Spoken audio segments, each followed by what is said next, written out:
I'd love to hear your mistake. I love a good. Exactly. Tell us what you've done and what you've learned. And by the way, funny. you will. Okay.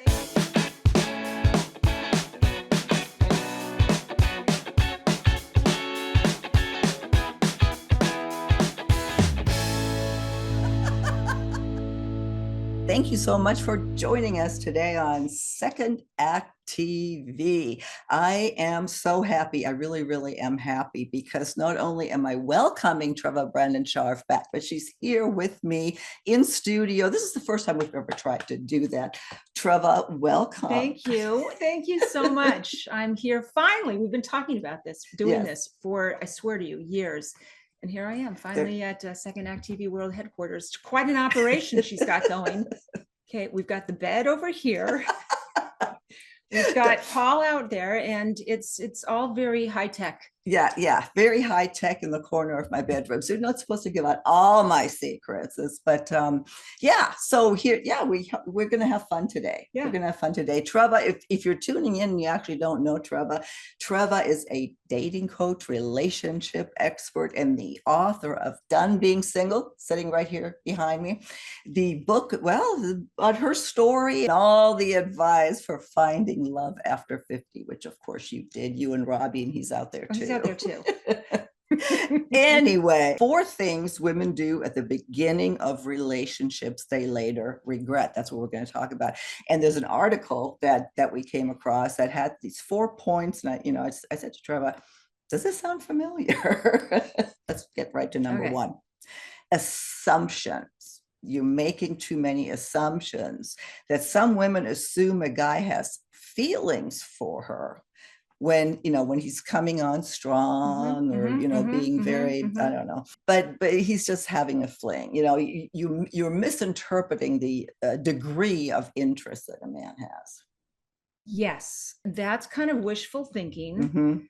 That's high hopes, your expectations.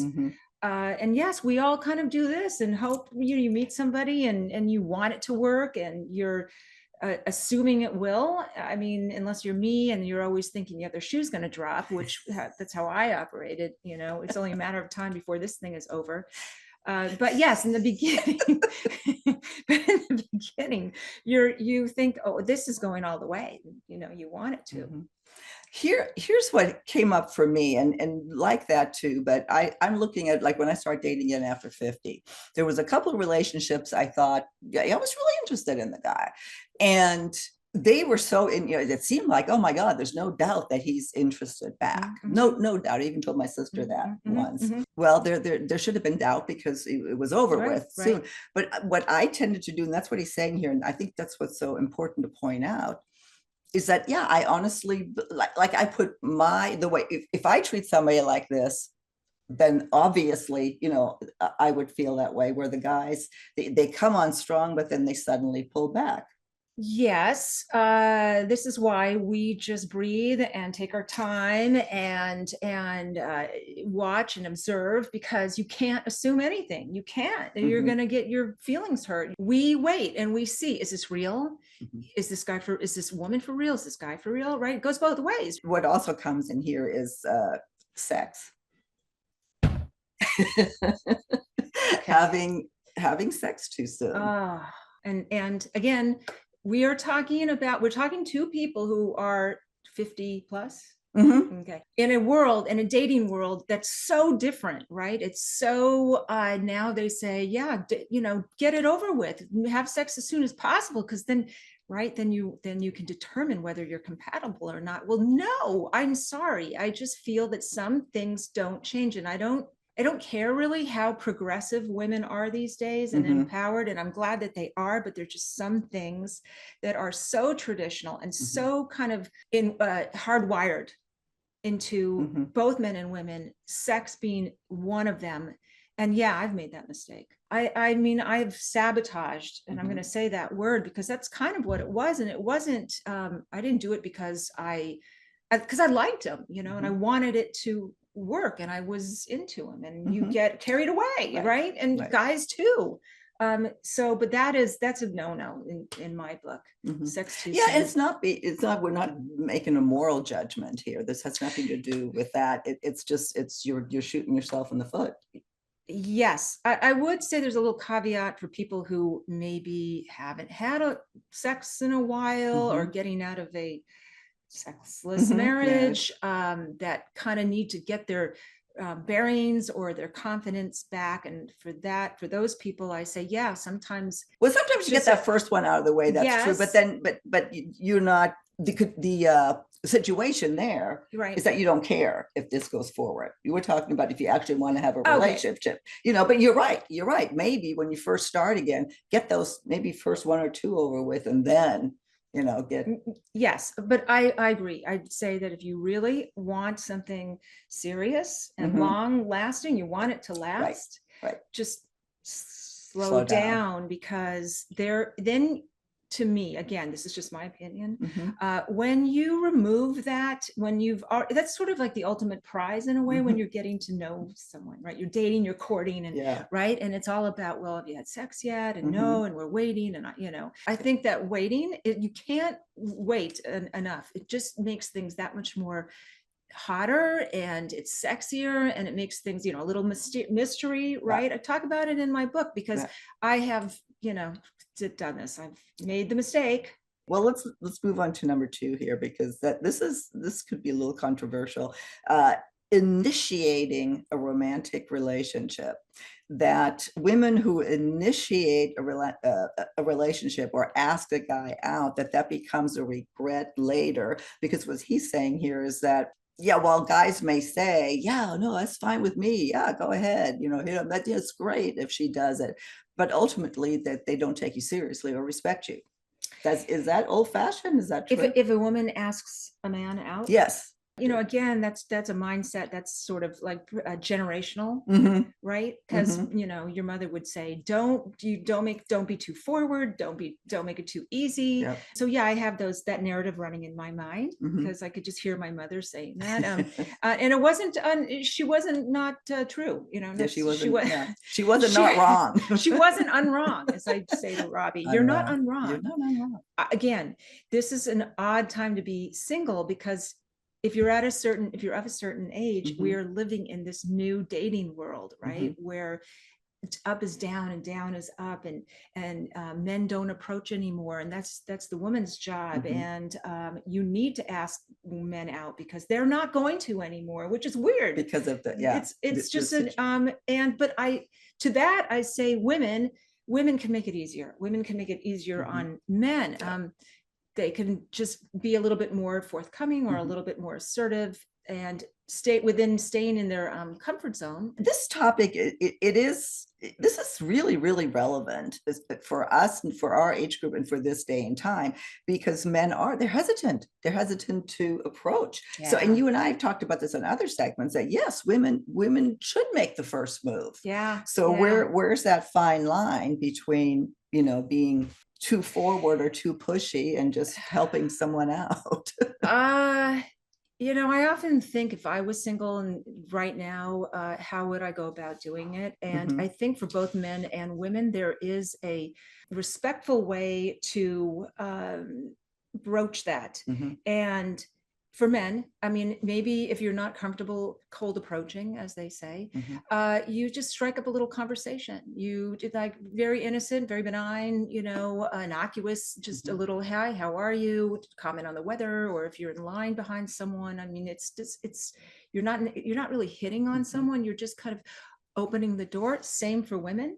And you both could sort of have a little laugh while doing it, and sort of acknowledge that, well, this isn't PC. I know that this is not what you're supposed to do these days, but if you don't mind, I'd like to tell you you're attractive, or that's a really cute shirt you're wearing, or something that can be kind of like a bonding moment.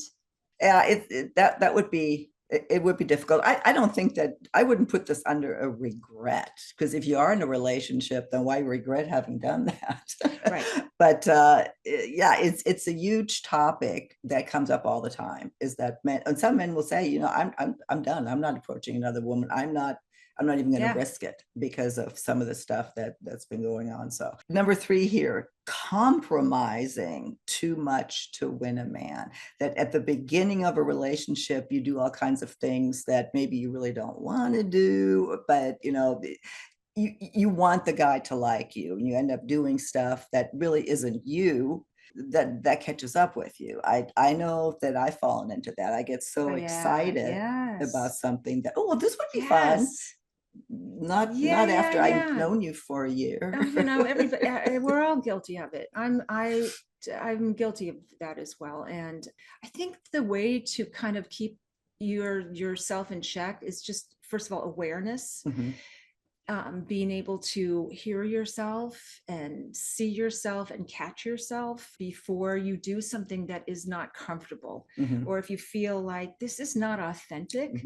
I think you have to really stay in check with who you are and your boundaries, and respect them at all times. Yeah. At what point are you expanding, like your boundaries, expanding and living and learning, or just doing something because you're accommodating, you want the guy to like you? That's really is something to think about. The other thing he points out here is how you allow yourself to be treated.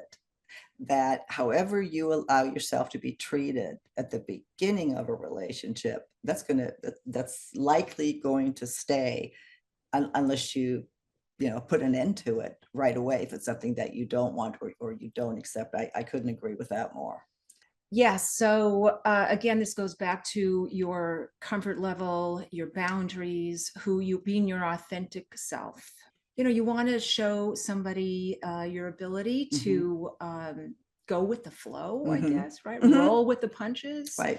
But when that starts to kind of, this doesn't feel right. This doesn't, I'm doing this, but it just doesn't feel right. Or I caught myself saying something I really I wish I hadn't said it, or I wish I hadn't agreed to do this with, because I don't really want to do it.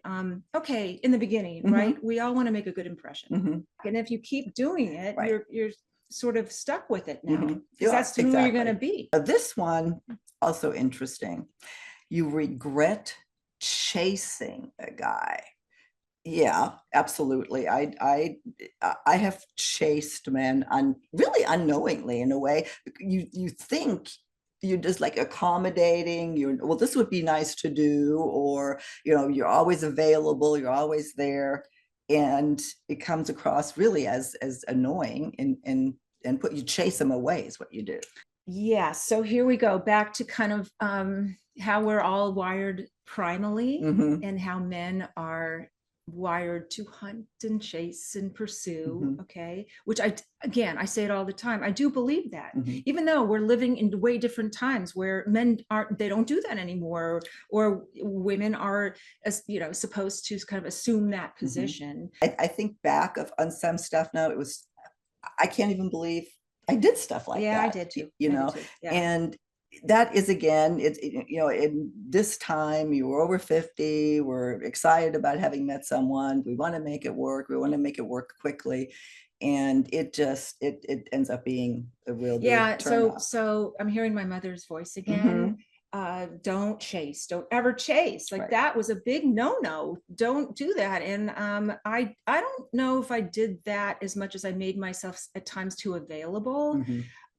It takes sort of the chase out of it for a guy. It takes if you're always available. If it's too easy, we kind of lose it right. I mean, same with guys too. You wouldn't want a guy to be just I know to roll over, I guess, right? It's funny that you bring that up, because if I put like I look back on certain things that I did, and if a guy would have done that with me, it would have been a turn off for me.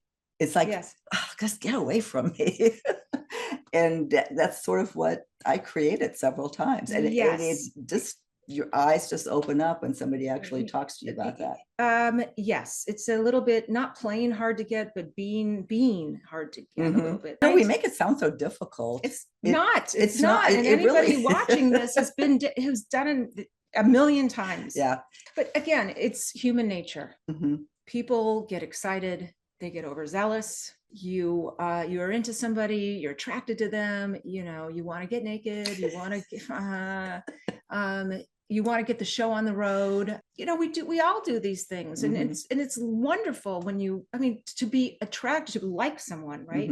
The key for me, and I remember in my past, is not to be too desperate, right? Not to want it too much, too soon, too urgent, because like that, the pacing, and again, for men as well, slow your roll. Treva, we're starting to come to the end.